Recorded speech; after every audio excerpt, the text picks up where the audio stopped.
Hello guys, welcome back to my channel. আজকে যে বইটা নিয়ে কথা বলবো সেটা হচ্ছে এমন একটা তুমি চাই বাই জান্নাত সুলতানা। বইটার ট্যাগলাইন হচ্ছে কাঙ্ক্ষিত জিনিস পাওয়ার পর মানুষ সেটার কদর করতে ভুলে যায়। তো এই বইটার মধ্যে আমরা সাদনান আর প্রিয়তার লাভ স্টোরিটা জানবো। সাদনান হচ্ছে একজন খুব বিখ্যাত এমএলএ মন্ত্রী, যিনি অন্যান্য পলিটিশিয়ানদের মতো না দেশের সমাজের জনগণের কথা আগে দেখেন।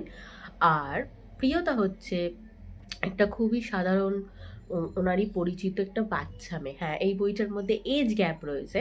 তো এদের দুজনেরই লাভ স্টোরিটা কিভাবে হলো, একটা মন্ত্রীর সাথে প্রেম করা দুঃসাহস একটা মেয়ে দেখিয়েছে।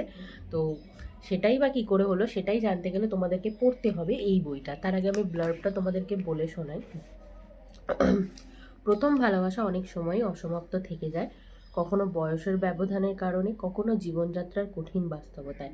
এই গল্পের নায়িকা 14 বছর বয়সী এক কিশোরী, যার কল্পনায় গড়া প্রথম প্রেমিক একজন ব্যস্ত রাজনীতিবিদ। 12 বছরের ব্যবধানের পরও ভালোবাসার উষ্ণতা তাদের আলাদা করতে পারেনি।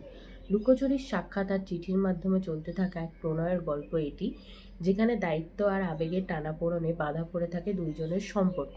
একজন দায়িত্বশীল পুরুষ যার জীবন রাজনীতির ব্যস্ততায় মোড়া, আর অন্যজন পরিবারের আদরের ছোট মেয়ে। এই দুই বিপরীত পৃথিবীর মানুষের অসম্ভব সুন্দর এক প্রেমের উপাখ্যান। সত্যি বলতে অসম্ভব সুন্দরী। বইটার প্রথম থেকে সাদনান যা যা লাইন বলেছে, আমি আর আমার বোন মানে লিটারালি ব্লাশ করেছি। এতটা রোম্যান্টিক, এতটা গ্রাম্পি যে একজন এমএলএ হতে পারে, সেটা এই বইটা না পড়লে জানতে পারতাম না। ও অবশ্য, আমি কি করে ভুলে গেলাম রিদ খানের কথা। যাই হোক, সে তার জায়গায়, ইনি এনার জায়গা। তো এই গল্পটার মধ্যে হচ্ছে, তো এখানে সাদনানের মানে বোনের সাথে বিয়ে হয়েছে প্রিয়তার ভাইয়ের। তো সেই সুবাদেই প্রিয়তার সাথে সাদনানের একটা আত্মীয় সম্পর্ক তো গড়ে উঠেছে। এছাড়া আমরা জানতে পারছি যে সাদনানের আরেক বোনের বেস্ট ফ্রেন্ডই হচ্ছে, বন্ধুই ধরে নাও, সারার বন্ধু হচ্ছে প্রিয়তা। তো প্রিয়তা প্রথম থেকেই সাদনানকে প্রচুর লাইক করতো, এবং সাদনান এই বিষয়টাকে প্রথমে ধরা না দিল, বিকজ ওর থেকে অনেকটাই ছোট ছিল, যেটা মানানসই দেখায় না। প্রথমে ধরা না দিল যখন প্রিয়তা 17 বছর বয়সের হলো আর 18 হবে কিছুদিনের মধ্যে, তখন থেকে সাদনান এই বিষয়টাকে অ্যাকনলেজ করতে আরম্ভ করলো।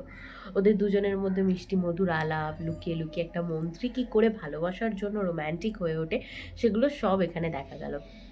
কিন্তু একটা মন্ত্রীকে ভালোবাসলেই তো হবে না, যারা পলিটিক্স করে তাদের লাইফটা যে কত কঠিন সেটা আমরা জানি, বিশেষ করে যারা জনগণের সেবা করে। তো সেই রকমই সাদনানের এরকম অনেক অজানা শত্রু রয়েছে, যারা সাদনানের প্রিয়তা বা সাদনানের প্রিয় মানুষদের ক্ষতি করতে চায়। তো তাদেরও পারিপার্শ্বিক ঘটনাগুলো আমরা এখান থেকে জানতে পারবো। এছাড়া আরও এখানে দুটো লাভ স্টোরি এক্সট্রা চলছে। একটা হচ্ছে সাদনানের বোন সারা আর সাদনানের খুব কাছের একজন ভাইয়ের মতো রাহাতের। আর নেক্সট হচ্ছে একটি তিন্নি নামক মেয়ের সাথেই একটি প্রফেসরের, কবির নামে। এই প্রফেসরও আবার প্রথমে প্রিয়তাকে পছন্দ করত, কিন্তু এই ভালো লাগাটা কোনোদিনই কবির স্যার বুঝতে পারেননি যেটা ভালো লাগা, জেদ না অন্য কিছু।